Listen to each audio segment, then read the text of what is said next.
दुनिया का सबसे बड़ा राजनीतिक दल इन दिनों बदलाव के दौर से गुजर रहा है। आपने ठीक पहचाना, हम बात कर रहे हैं बीजेपी की।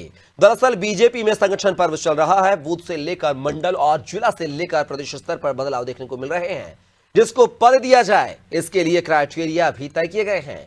तो पुरानी परंपरा को भी बीजेपी ने बदला है। क्या है परंपरा और कैसे बदला है, चलिए आपको दिखाते हैं इस रिपोर्ट के माध्यम से।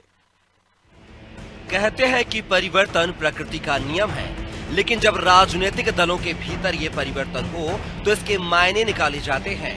बीजेपी के संगठन में भी इन दिनों ऐसे ही बदलाव देखने को मिल रहे हैं। बदलाव इतने बड़े हो रहे हैं कि बीजेपी में 2025 बदलाव के बरस के तौर पर दर्ज होगा।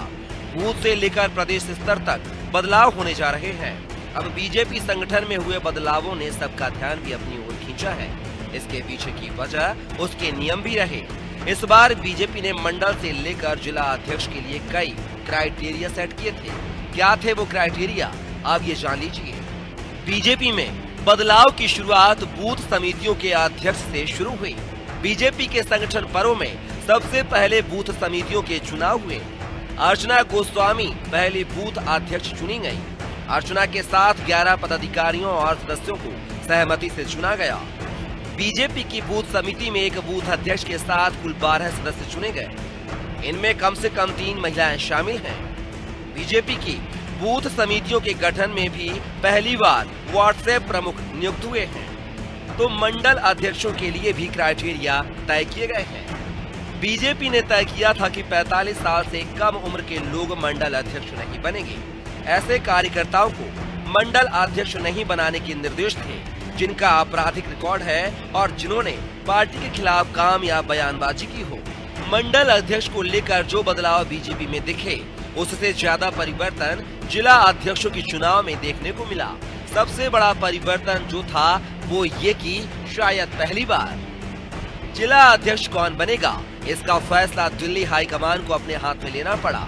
दिल्ली से लेकर भोपाल तक हुई संगठनात्मक बैठकों में भी क्राइटेरिया तय हुए। 60 से अधिक उम्र वाला जिला अध्यक्ष नहीं बन सकेगा। जिला अध्यक्षों को रिपीट भी नहीं किया जाएगा। हालांकि खबर ये भी आई है कि जिला अध्यक्ष को लेकर बड़े नेताओं में सहमति नहीं बन पा रही है। लेकिन इसको लेकर बीजेपी प्रदेश अध्यक्ष वी.डी. शर्मा ने क्या कुछ कहा, जरा वो भी सुनिए। ये संगठनात्मक पर्व है, इलेक्शन ईयर है। 9 साल के बाद हम इसमें गए हैं। मंडल स्तर में भी आपको सूची नहीं मिली होगी। मंडल की भी पूरी प्रोसेस हुई है, यानी बूथ की प्रोसेस हुई है।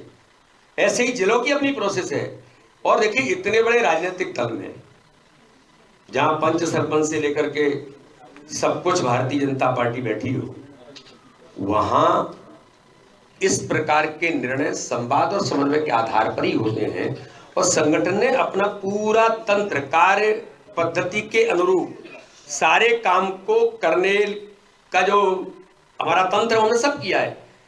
अब ये इसकी कोई डेट नहीं है। जिला अध्यक्ष के बाद प्रदेश बीजेपी की कमान भी किसी और को दी जा सकती है।